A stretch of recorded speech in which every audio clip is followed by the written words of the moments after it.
এটা একটা ঐতিহাসিক মুহূর্ত। এটা বহু রকমের রিপোর্ট হয়, কমিটি হয়, রিপোর্ট আসি, গ্রহণ করি, আনুষ্ঠানিকতা পালন করি। আজকের যে আনুষ্ঠানিকতা সেটা তার বহু ঊর্ধ্বে। এই ঘটনাটা, আজকের ঘটনাটা ইতিহাসের অংশ হয়ে থাকে। কারণটা সবাই আমরা বুঝি কেন ইতিহাসের অংশ হবে। কারণ ইতিহাসের প্রবাহ থেকেই কমিশনগুলোর সৃষ্টি হয়েছে। একটা ধ্বংসপ্রাপ্ত জাতি, এই ধ্বংসপ্রাপ্ত জাতি হঠাৎ পুনরুত্থান হয়েছে, মাথা চাড়া দিয়ে শীত দ্বারা খাড়া করে দাঁড়িয়েছে। সেখান থেকে ইতিহাসের সৃষ্টি। আজকের এই অনুষ্ঠান সেই ইতিহাসের অংশ। এটা কোনো বিচ্ছিন্ন রিপোর্ট দেওয়ার বিষয় না। আমরা সেই ইতিহাসকে ধারণ করতে পারছি কিনা এবং সেটা সামনে নিয়ে যেতে পারছি কিনা, তার যে অঙ্গীকার ছিল, সেই ইতিহাসের যে অঙ্গীকার ছিল, সেই অঙ্গীকারটা আমরা পূরণ করতে পারছি কিনা, সেটাই আজকে আমাদের প্রশ্ন। এবং আমাদের আত্মবিশ্বাস হতে হবে যে আমরা আজকে যে রিপোর্টগুলো আমরা হাতে নিলাম, ডেফিনেটলি এটা ইন্টেলেকচুয়াল একটা বড় এক্সারসাইজ দেশের জন্য, কেউ এটা তো স্বীকার করবে।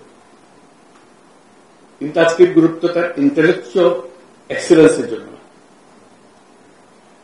আমরা মানুষের মনোভাবকে, মানুষের স্বপ্নকে এর মধ্যে ধারণ করতে পেরেছি কিনা, সেগুলো হল মূল প্রশ্ন। তাহলে আমাদের বিচার হবে আমরা সেই স্বপ্নকে ধারণ করতে পেরেছি কিনা। আজকে তার যাত্রা শুরু হলো এই ঐতিহাসিক ঘটনার প্রবাহে। একটা উচ্চ অংশে আমরা এসেছি।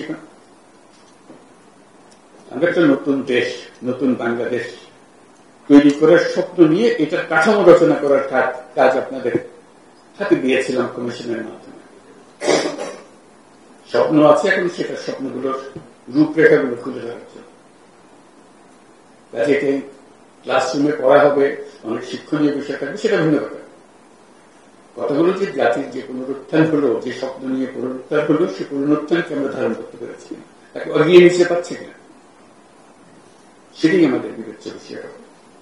এটা এখানে শেষ না, এটা এই অধ্যায় শুরু হল।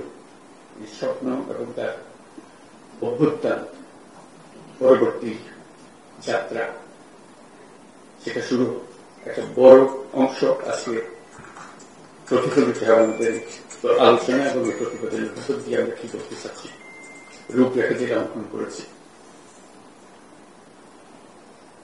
এটার মাধ্যমে আমরা আলোচনা শুরু করব সবার সঙ্গে, যে সবার মন এর মধ্যে সায় দিচ্ছে কিনা, অঙ্গীকারগুলো পূরণ হচ্ছে কিনা। এটা হল আলোচনা। আলোচনার রসদকে আপনারা তৈরি করে দিয়েছেন। সেই আলোচনার পরবর্তী অধ্যায়টা কি হবে সেটাও আমরা জেনে রাখি। এটা মতৈক্য প্রতিষ্ঠা হবে, সবাই একমত হবেন, কিন্তু কিছু অংশে একদম একমত হবে। তার মধ্যে আমরা কি স্বপ্ন দেখলাম, নিজেরা একা একা স্বপ্ন দেখলাম, মানুষের স্বপ্নের অংশ নয়, সেটা তো হতে পারে না।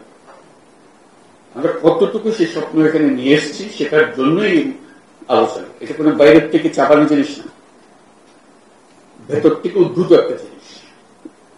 যে আলোচনা হবে, সেই আলোচনার নেতৃত্ব দেবেন আপনারা মতৈক্য প্রতিষ্ঠার জন্য। যেহেতু আপনারাই তাদের পক্ষ থেকে স্বপ্ন দেখেছেন, কিভাবে তাদের স্বপ্ন আপনাদের স্বপ্ন একাকার হয়ে যাবে, তার মাধ্যমে আমরা যেটা গঠন করতে চাচ্ছি, যেটা উদ্দেশ্য হল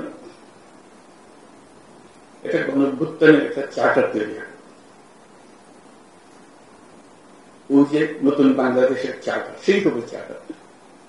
সেই চার্টার মতৈক্যের ভিত্তিতে হবে, নির্বাচন হবে, সবকিছু হবে, কিন্তু চার্টার হারিয়ে যাবে। এই চার্টার থেকে যাবে ইতিহাসের অংশ হিসেবে। এটা আমাদের জাতীয় কমিটমেন্ট, এটা কোন দলীয় কমিটমেন্ট না।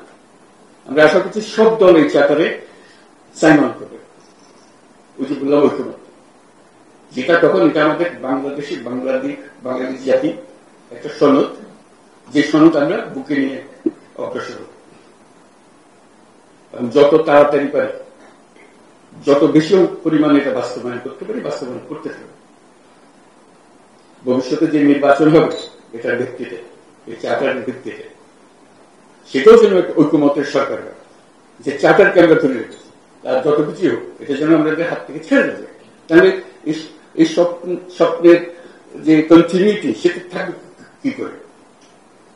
আমরা সেই স্বপ্নের কন্টিনিউটি চাই, বাস্তবায়ন চাই। নির্বাচন তারই একটা অংশ হবে, চার্টারের একটা অংশ হবে, ঐক্যমতের নির্বাচন হবে। তা না হলে চার্টার তো হারিয়ে যাবে, ঐক্যমত না। সেভাবে আমরা অগ্রসর করতে চাই। কাজে এটা খুবই গুরুত্বপূর্ণ জিনিস, আমাদেরকে সেই গুরুত্ব অনুধাবন করতে হবে। এবং তার জন্য এই যে পরবর্তী অধ্যায় শুরু হবে আলোচনা, সেটা কিভাবে আমরা করবো সেই ঐক্যমত নিয়ে এসে আমরা নতুন সরকারের দিকে চলে যাব, সেটি হবে আমাদের অধিকার। এবং তারা এই চার্টারকে ধারণ করে এটা নিয়ে অগ্রসর হবে। আজকে এই ঐতিহাসিক গুরুত্বের কথা স্মরণ করিয়ে দিয়ে আজকে আমাদের আলোচনা শুরু করতে যাচ্ছি। সবাইকে অভিনন্দন, ধন্যবাদ। এই কষ্ট করার জন্য অজস্র কষ্ট করেছেন আপনারা। জাতির পক্ষ থেকে আপনাদের সবাইকে, সদস্য এবং চেয়ারম্যান মহোদয় যারা আছেন তাদেরকে আমি অভিনন্দন জানাচ্ছি। ধন্যবাদ।